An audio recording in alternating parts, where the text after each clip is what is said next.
చాలా మంది summer vacation గోవాకి ప్లాన్ చేస్తూ ఉంటారు. ఇన్ కేస్ మీరు కూడా సమ్మర్ వెకేషన్ గోవాకి ప్లాన్ చేసి ఒక రోజంతా కూడా దూసాగర్ వాటర్ ఫాల్స్, కెసినో, ఆ తర్వాత Calangute beach, Candolim beach, Anjuna beach and night life, బాగా బీచ్, పబ్స్, అలాగే వాటర్ స్పోర్ట్స్, ఫోర్ట్స్ ఇలా హ్యాపీగా ఒక 4-5 days టైం స్పెండ్ చేసి వద్దాం అనుకుంటే 200% అయితే మీరు డిసప్పాయింట్ అవుతారు. రీజన్ ఏంటంటే ఇది ఆఫ్ సీజన్. సమ్మర్లో గోవాలో ఏంటంటే మీకు చాలా దారుణంగా ఉంటుంది క్లైమేట్. మీ బాడీలో చెమటలు ఏంటంటే వర్షం వచ్చినట్టు వస్తుంది అనమాట. అయితే ఇప్పుడు గోవాకి వెళ్ళడం వేస్టా అంటే వెళ్ళొచ్చు అనమాట. కాకపోతే దానికి తగ్గట్టు ప్లాన్ చేసుకోవాలి. గోవా ఎప్పుడు ఒకేలా ఉండదు. వానాకాలంలో ఒకలా ఉంటుంది, వింటర్లో ఒకలా ఉంటుంది, సమ్మర్లో ఒకలా ఉంటుంది. ఏ క్లైమేట్కి తగ్గట్టు అలా మనం ప్లాన్ చేసుకుంటే గోవా ఎప్పుడు కూడా బాగుంటుంది. ఈ వీడియోలో ఏంటంటే మనం ఇన్ కేస్ మీరు సమ్మర్లో గోవా ప్లాన్ చేస్తూ ఉంటే ఎలా మనం లొకేషన్స్ ఎక్స్ప్లోర్ చేయాలని చెప్పేసి క్లియర్గా మాట్లాడకపోతున్నాం. పూర్తి వీడియో చూడండి. ఇన్ కేస్ మీకు వీడియో నచ్చితే మర్చిపోకుండా లైక్ చేసి ఛానల్ని అయితే సబ్స్క్రైబ్ చేసుకోండి. మీరు ఇన్ఫర్మేషన్ నచ్చలేదనుకోండి డిస్లైక్ చేయండి. కాకపోతే ఫస్ట్ వీడియోని కాస్త లైక్ చేస్తే ఎక్కువ మందికి రీచ్ అవుతుంది అనమాట. ఇప్పుడైతే టైం వేస్ట్ చేయకుండా క్లియర్గా 1 by 1 డీటెయిల్స్ అయితే మనం మాట్లాడుకుందాం. ఫస్ట్ థింగ్ ఏంటంటే దూసాగర్ వాటర్ ఫాల్స్. మీరు క్లిప్ చూస్తున్నారు కదా, ఇది నేను ఆగస్టులో వెళ్ళినప్పుడు అనమాట. చాలా బ్యూటిఫుల్గా ఉన్నింది. ఇలాగే మీకు అక్టోబర్ వరకు ఉంటుంది. డిసెంబర్లో ఏంటంటే దీంట్లో ఒక 70% ఉంటాయి వాటర్, డిసెంబర్ జనవరి వరకు. ఫిబ్రవరి నుంచి ఏంటంటే దీంట్లో 30% కూడా ఉండవు, వాటర్ తగ్గిపోయి ఉంటాయి. సో అది రియాలిటీ. చాలా మంది ఏంటంటే దూసాగర్ ఇమేజెస్ చూసుకొని ఏదో ఎక్స్పెక్టేషన్స్ పెట్టుకొని వెళ్తారు. సో ఫైనల్గా చెప్పేది ఏంటంటే సమ్మర్లో అసలు వెళ్ళకండి దూసాగర్ వాటర్ ఫాల్స్కి. ఈ దూసాగర్ వాటర్ ఫాల్స్ వెళ్ళాలంటే పర్ఫెక్ట్ సీజన్ ఏంటంటే మీకు ఆగస్ట్ నుంచి నవంబర్ వరకే. డిసెంబర్ జనవరి కూడా అంత పర్ఫెక్ట్ సీజన్ కాదు. ఆల్మోస్ట్ మీకు గోవా నుంచి 70-90 కిలోమీటర్స్ ఉంటుంది. దానికోసం మీరు సపరేట్ ప్యాకేజ్ ఆర్ క్యాబ్ మాట్లాడుకొని అంత దూరం వెళ్ళిన తర్వాత డిసప్పాయింట్ అవుతారు, ముఖ్యంగా ఈ ఏప్రిల్ మే మంత్లో అనమాట. సెకండ్ థింగ్ ఏంటంటే forts, Chapora fort, Aguada fort, Reis Magos fort ఇలా చాలా ఫోర్ట్స్ ఉన్నాయి కదా. ఏ ఫోర్ట్స్ కూడా వెళ్ళకండి. డైరెక్ట్గా మనకి ఎండ కొడతా ఉంటుంది. చెట్లు ఏం కూడా ఉండవు అక్కడ. సపోర్ట్గా మనం నీడలో నిలబడతామన్నా రిగ్రెట్ అవుతారు, ఎందుకు వచ్చామరా ఇక్కడ అని చెప్పేసి. ఒక 2 ఫోర్ట్స్ ఉన్నాయి, అవేంటో నేను మళ్ళీ చెప్తాను. అవి కూడా సన్సెట్ టైంకి వెళ్తే ఆ సన్ రైజ్ టైంకి వెళ్తేనే బాగుంటాయి అనమాట. థర్డ్ థింగ్ ఏంటంటే స్టే గురించి. మినిమం మీరు ఒక 1800-1500 పెట్టుకున్నారు అనుకోండి, మ్యాక్స్ ఒక 2 నుంచి 2500లో ఒక మంచి రిసార్ట్లో స్టే కానీ లేదంటే హోమ్ స్టే అనేది వచ్చేస్తుంది. హ్యాపీగా ఒక ఫ్యామిలీ ఉండొచ్చు, అంటే 2 అడల్ట్స్ 1 కిడ్. అలాగే బ్యాచిలర్స్ కూడా మంచి మంచి హాస్టల్స్ ఉన్నాయి. మీకు బడ్జెట్లో 400-500 కూడా వస్తాయి, ఇది ఆఫ్ సీజన్ కాబట్టి. కాకపోతే అలా తీసుకోకండి. నేను చెప్పే ఫెసిలిటీస్ ఉన్నాయా లేదా రివ్యూస్ అన్నిటి బట్టి మీకు 800-900 ఉన్నా కూడా తీసుకోండి. ఏంటంటే ఫస్ట్ అనేది ఏసీ ఉండాలి, అది వర్కింగ్లో ఉండాలన్నమాట. సెకండ్ థింగ్ ఏంటంటే స్విమ్మింగ్ పూల్ యాక్సెస్ ఉండాలి. జస్ట్ స్విమ్మింగ్ పూల్ ఉంటే సరిపోదు, మీరు బుక్ చేసుకునే ముందే అడగండి మాకు స్విమ్మింగ్ పూల్ యాక్సెస్ ఉందా అని చెప్పేసి. మూడోది ఏంటంటే జస్ట్ హోటల్లో ఒక రూమ్ లాగా తీసుకోకండి. కిచెన్ కానీ హాల్ కానీ ఉండేటట్టు తీసుకోండి. అది ఎందుకో మీకు ముందు అర్థమవుద్ది. మీకు చాలా హోమ్ స్టేస్ ఉంటాయి. మీకు ఎయిర్బిఎన్బి యాప్లో కానీ లేదంటే అగోడా, booking.com వీటిల్లో చాలా ఉంటాయి. మీరు పేషెన్స్గా రివ్యూస్ చూసి బుక్ చేసుకోండి. ఇప్పుడు ప్లేసెస్ ఎలా ఎక్స్ప్లోర్ చేయాలి మాట్లాడుకుందాం. గోవా ఏంటంటే మెయిన్ 4 partsగా డివైడ్ అయి ఉంటుంది. North Goa, south Goa, Panjim city, old Goa. Panjim city గురించి మళ్ళీ మాట్లాడుకుందాం. ఓల్డ్ గోవా ఏంటంటే మోస్ట్లీ టూరిస్టులు ఎవరు వెళ్ళరు. ఇప్పుడు మిగిలింది నార్త్ గోవా, సౌత్ గోవా. ఎవరికైతే మనకి ఎండలు కాస్త తక్కువ ఉండాలి, గ్రీనరీ ఉండాలి, క్లీన్ బీచెస్ ఉండాలి, క్రౌడ్ ఉండకూడదు, ప్లెజెంట్గా టైం స్పెండ్ చేయాలి, కాస్త హ్యాపెనింగ్ అది లేకపోయినా పర్లేదు, ఆ పార్టీ ఆ సౌండ్స్ అవేమి ఉండకూడదు అనుకుంటే వాళ్ళకి సౌత్ గోవా బెస్ట్ అనమాట. ఎవరికైతే కాస్త హ్యాపెనింగ్ ఉండాలి, పార్టీస్ ఉండాలి అనుకుంటారో వాళ్ళకి నార్త్ గోవా బెస్ట్. నార్త్ గోవాలో కూడా కొన్ని క్లీన్ బీచెస్ ఉన్నాయి. ఎందుకో మన వాళ్ళు చాలా మంది వెళ్ళరు, like Aswan beach, Morjim beach. So మీరంతా ఏంటంటే నార్త్ గోవా ఎక్స్ప్లోర్ చేయండి. బట్ నేనేంటంటే కొంతమంది ఉంటారు కదా, వాళ్ళకి కాస్త పార్టీ లైఫ్, హ్యాపెనింగ్ ప్లేసెస్ కూడా ఎక్స్ప్లోర్ చేయాలి. అట్ ది సేమ్ టైం కాస్త ప్లెజెంట్గా ఉండే బీచెస్ దగ్గర కూడా టైం స్పెండ్ చేయాలనుకుంటారు. సో వాళ్ళని మైండ్లో పెట్టుకొని ఈ వీడియోలో నేను ఏంటంటే ఒక 2 days నార్త్ గోవాలో అలాగే ఇంకో 2 days సౌత్ గోవాలో ఎలా స్పెండ్ చేయవచ్చు అని చెప్పేసి ఎక్స్ప్లెయిన్ చేస్తాను అనమాట. ఫస్ట్ ఏంటంటే మనం గోవాకి రీచ్ అయ్యేసరికి ఫర్ ఎగ్జాంపుల్ ఆఫ్టర్నూన్ అలా అయింది అనుకుందాము. హోటల్ వచ్చేసి ఏదర్ మీరు అంజునా బాగా బీచ్ దగ్గర లేదంటే క్యాండోలియం కలంగూట్ బీచ్ దగ్గర తీసుకోండి. సో అలా మనం హోటల్కి వెళ్ళి చెక్ ఇన్ అయ్యి లంచ్ చేసేసి రిలాక్స్ అయ్యేసరికి ఒక 3 అలా అయింది అనుకుంటున్నాం. ఈవినింగ్ ఏంటంటే 4-4:30 టైంకి లోయర్ అగోదా ఫోర్ట్కి వెళ్ళండి. చాలా బ్యూటిఫుల్గా ఉంటాయి ఇక్కడ వ్యూస్ కానీ సన్సెట్ కానీ. అదేంద్ర వీడియో స్టార్టింగ్లో ఫోర్ట్స్ వద్దన్నావు కదా అంటే, ఈ ఫోర్ట్ బాగుంటుంది అనమాట. సన్సెట్కి ఒక 2 ఫోర్ట్స్ అన్నాను కదా, దాంట్లో ఇది ఫస్ట్ ఫోర్ట్. చాలా బాగుంటుంది. ఇక్కడ పక్కనే సింకేరియం బీచ్ కూడా ఉంటుంది. అక్కడ హ్యాపీగా ఎస్పెషల్లీ కపుల్స్ అయితే చాలా బాగా లైక్ చేస్తారు ఈ బీచ్. క్రౌడ్ ఎవరు ఉండరు. ఒక 7 వరకు అలా టైం స్పెండ్ చేయవచ్చు అనమాట.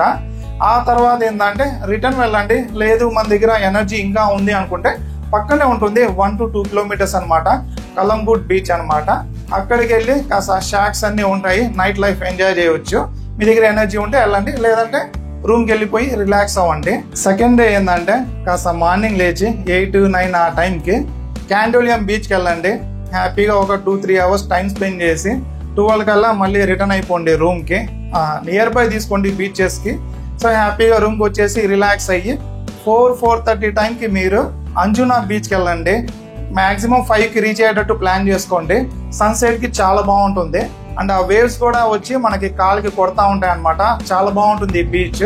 అలా ఈ బీచ్ దగ్గర ఒక 7 వరకు అలా టైం స్పెండ్ చేసి దాని పక్కన ఏంటంటే మనం కాస్త ముందుకు వెళ్తే బాగా బీచ్ ఉంటుంది.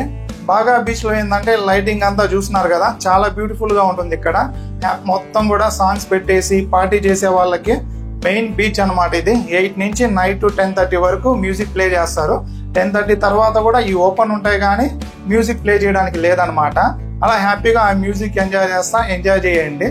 ఆ తర్వాత ఏంటంటే 10:30 తర్వాత కూడా ఇంకా మీరు ఎంజాయ్ చేయాలనుకుంటే మీకు ఆ బాగా బీచ్ నుంచి టీటోస్ లైన్ నుంచి ఎగ్జిట్ అవ్వండి. పక్కనే ఉంటుంది టీటోస్ లైన్, ఎవరిని అడిగినా చెప్తారు. ఆ టీటోస్ లైన్లో ఏంటంటే మీకు మొత్తం పబ్స్ అన్నీ కూడా ఉంటాయి. ఇక్కడ ఏంటంటే నైట్ 3 వరకు ఉంటాయి.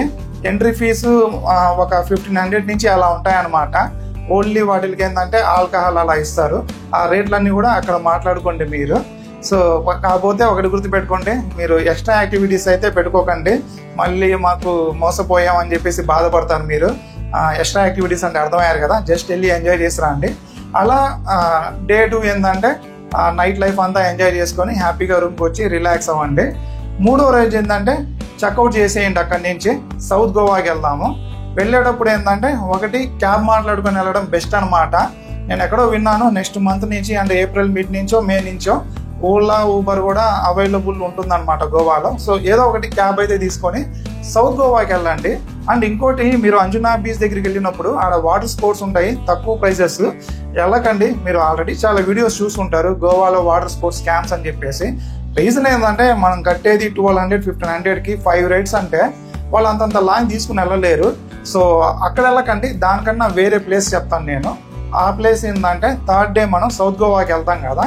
సో వెళ్ళేటప్పుడు మీరు స్పోర్ట్స్ డ్రెస్లోనే అంటే వాటర్లో మునిగేటట్టే డ్రెస్ చేసుకొని వెళ్ళండి, నీట్గా రెడీ అవ్వకుండా. ఒక పేరు మాత్రము బయట రెడీగా పెట్టుకోండి చేంజ్ చేసుకోవడానికి. ఎందుకంటే డైరెక్ట్ మనం సౌత్ గోవాకి వెళ్ళేటప్పుడు ఆన్ ది వేలో ఏంటంటే సౌత్ గోవాలో మోపూర్ బీచ్ ఉంటుంది. ఇక్కడ నేను వాటర్ స్పోర్ట్స్ పర్ఫామ్ చేశాను, చాలా బాగా నచ్చింది నాకు. ఇక్కడ అంటే అమౌంట్ నార్త్ గోవాతో కంపేర్ చేసుకుంటే ఎక్కువ ఇక్కడ, కాకపోతే టైం అనేది చాలా ఎక్కువ ఇచ్చారు వీళ్ళు.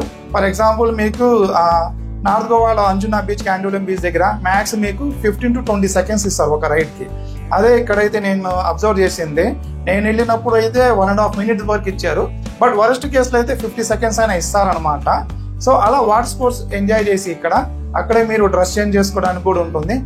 డ్రెస్ చేంజ్ చేసుకోండి, లేదంటే డైరెక్ట్ మీరు హోటల్కి వెళ్ళిపోయి ప్యాలలోమ్ బీచ్ అటు సైడ్ తీసుకోండి హోటల్. అక్కడ కూడా స్విమ్మింగ్ పూల్ ఉండే హోటల్ తీసుకోండి, I mean resort or home stay whatever తీసుకొని అక్కడ రిలాక్స్ అయ్యి లంచ్ చేసుకొని 3కి ఆ టైంకి ఏంటంటే ప్యాలలోమ్ బీచ్లో బోట్స్ ఉంటాయన్నమాట. బీచ్లో వాళ్ళు హనీమూన్ బీచ్ అని చెప్పేసి డాల్ఫిన్స్ రైడ్ అని చెప్పేసి తీసుకెళ్తారు. హనీమూన్ బీచ్, ఇంకో బీచ్ ఏదో ఉంది నాకు గుర్తు రావట్లేదు, కానీ ఈ 2 బీచ్ల్లో ఏదో ఒక బీచ్ చూపించుకొని తీసుకుని వస్తారనమాట. సో అది ప్యాకేజ్ లా ఉంటుంది. అంటే సపరేట్ మీరు బోట్ తీసుకోవాలనుకుంటే 3000 3500 ఎంతో. ఇది ఆఫ్ సీజన్ కాబట్టి అంతా మనం మాట్లాడుకునే దాన్ని బట్టి ఉంటుంది. లేదు మేము ఇద్దరం అంత పే చేసుకోలేము అనుకుంటే మీరు వెయిట్ చేయండి, వేరే వాళ్ళు కూడా వస్తారు. లేదా పర్ హెడ్ ఇంత పే చేసి ఇంతమంది ఉంటే కూడా తీసుకెళ్తారు. అదంతా కూడా అక్కడికి వెళ్ళిన తర్వాత మీకు అర్థమవుతుంది. చాలా బాగుంటుంది ఆ రైడ్ అంతా కూడా. ఆఫ్టర్నూన్ టైము 3 తర్వాత 4 తర్వాత అలా ఒక 5:30 వరకు 6 వరకు ఆ రైడ్ ఎంజాయ్ చేసుకొని ప్యాలలోమ్ బీచ్ నుంచి పక్కన ఒక 1.5 కిలోమీటర్లో ప్లాటినం బీచ్ ఉంటుంది, చాలా బాగుంటుంది ఇక్కడ సన్సెట్ కి. సో ఈ బీచ్ దగ్గరికి వెళ్ళండి. లేదంటే మీరు రూమ్కి వెళ్ళి ఫ్రెష్ అప్ అయిపోయి డిన్నర్ కి అలా వెళ్తారు కదా, క్యాండిల్ లైట్ డిన్నర్ వెళ్తారు కదా, అలా ఈ బీచ్ దగ్గరికి వెళ్ళండి. చూస్తున్నారు కదా ప్లెజెంట్ గా ఉంటుంది అనమాట. సౌత్ గోవాలో ఏంటంటే మీకు ఆ మ్యూజిక్లు అరుపులు ఏముండవు, ప్లెజెంట్ గా ఉంటుంది. అందుకే నేను అనేది కపుల్స్ కి బాగా బెస్ట్ అనమాట ఇది. అలా డిన్నర్ ఏదో ఒకటి చూసుకొని ప్లాటినం బీచ్ నుంచి రూమ్కి వెళ్ళిపోయి రిలాక్స్ అవ్వండి.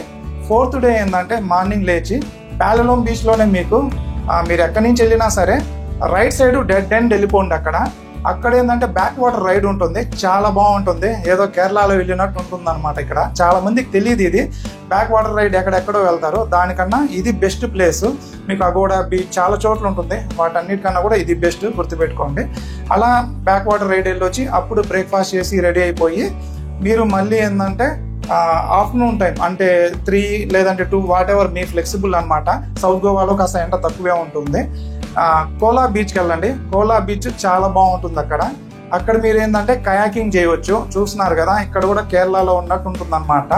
వేరే దగ్గర చేయకండి కయాకింగ్. కోలా బీచ్ అనేది బెస్ట్. అలా ఇక్కడ కోలా బీచ్ దగ్గర మీరు టైం స్పెండ్ చేసుకొని ఆ తర్వాత ఏంటంటే కబోదిరామా బీచ్ దగ్గరికి వెళ్ళండి. ఇక్కడ కబోదిరామా ఫోర్ట్ ఉంటుంది, కబోదిరామా బీచ్ ఉంటుంది. ఫస్ట్ కబోదిరామా బీచ్ దగ్గరికి వెళ్ళండి. లేదంటే ఏదున్నా కూడా ఒకటే అనమాట. వ్యూస్ చాలా బాగుంటాయి. కబోదిరామా ఫోర్ట్ దగ్గరికి వెళ్తే మీకు అక్కడి నుంచే కింద ఉన్న కబోదిరామా బీచ్ కనిపిస్తుంది. సన్సెట్ కి బెస్ట్ ప్లేస్ అనమాట. అలా ఒక 7 వరకు టైం స్పెండ్ చేసి రిటర్న్ రూమ్కి వచ్చేసి ఆన్ ది వే కావాలంటే మీరు అగోడా బీచ్ కూడా వెళ్ళొచ్చు.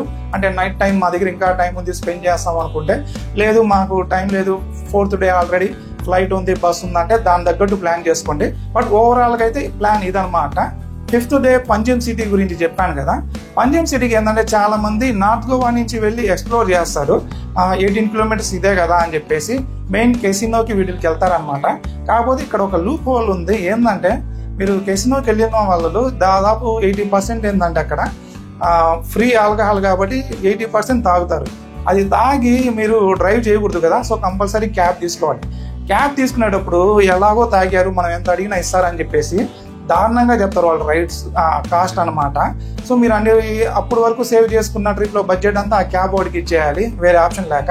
అందుకు దానికి నా టిప్ ఏంటంటే మీరు పోయి పంజిమ్లోనే స్టే చేయండి. స్టే చేసి ఫోంటోనియస్ అనే ఒక ఏరియా ఉంటుంది మార్నింగ్, అది ఎక్స్ప్లోర్ చేసుకోండి, బాగుంటుంది ఫోటోగ్రఫీకి అన్నిటికీ కూడా. అక్కడ 31st జనవరి అనే కేఫ్ కూడా ఉంటుంది, బాగుంటుంది. ఫుడ్ ఇక్కడ కూడా చాలా ఓల్డ్ కెఫే అనమాట అది.